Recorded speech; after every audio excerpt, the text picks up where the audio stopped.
Many old vintage cameras are not used because they have lost a button or two. But don't despair, don't give up.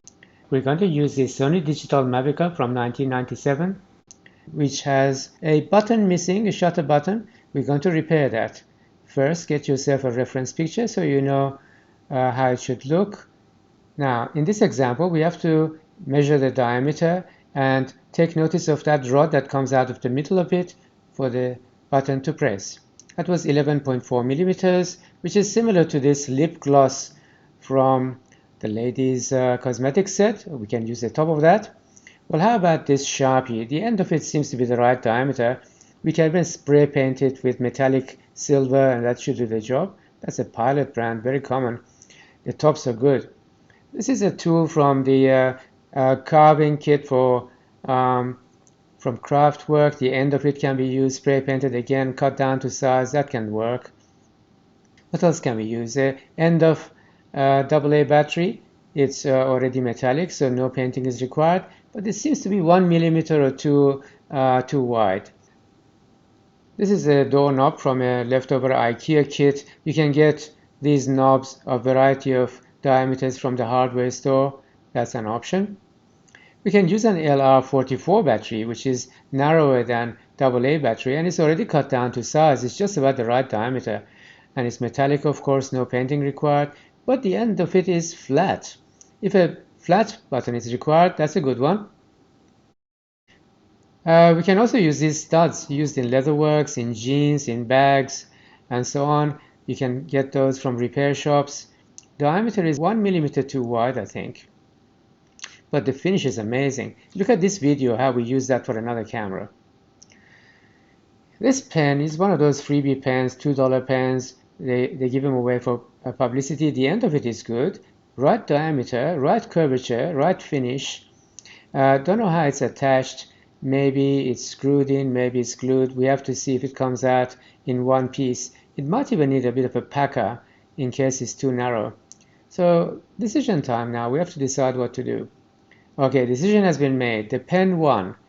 The top has been taken off, and fortunately, it seems to have something attached to it we can even use.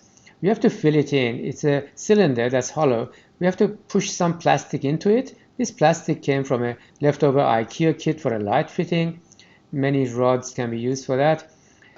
We sand it with a nail file to flush and test it to see if it would work here. Now we need to have a hole in the middle of it to go over that rod that comes out of the shutter release.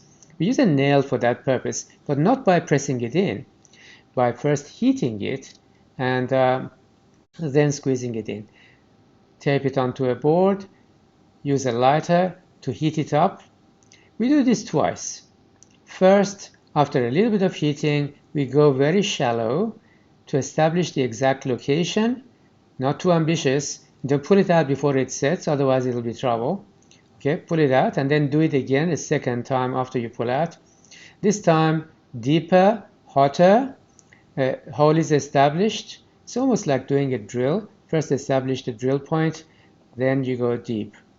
Now this time you go as far as necessary, even deeper than necessary, and it will make the hole wider too.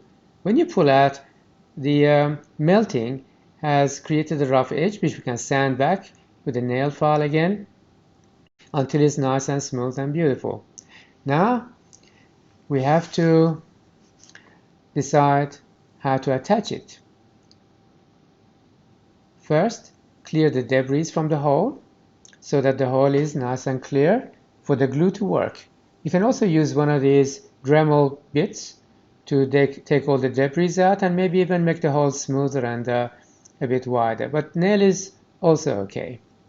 After you've done that, you need to get yourself some super glue, gel type, not the runny type, gel type. It's very important. You should have that in your kit anyway. And put a tiny drop on the hole we just made, and it will stay on the surface. It will not go inside. It will not run and make a mess either. Don't want to ruin all your good work. Then we have to squeeze that into the hole, not with a super glue, but with this skewer from the kitchen. Squeeze it in, twist until the inside is lined. A toothpick will do the job as well. Then within 30 seconds, you put it on that rod or whatever else is doing the work in your camera, press it in, don't touch it. When it's symmetrical, don't touch it anymore. Wait 5 to 10 minutes, it'll be rock solid. It'll work for a long time. In fact, better than the original. Right, the job is done and it should work. We can test it after 5-10 minutes. But first, let's check it against our reference. Amazing, right?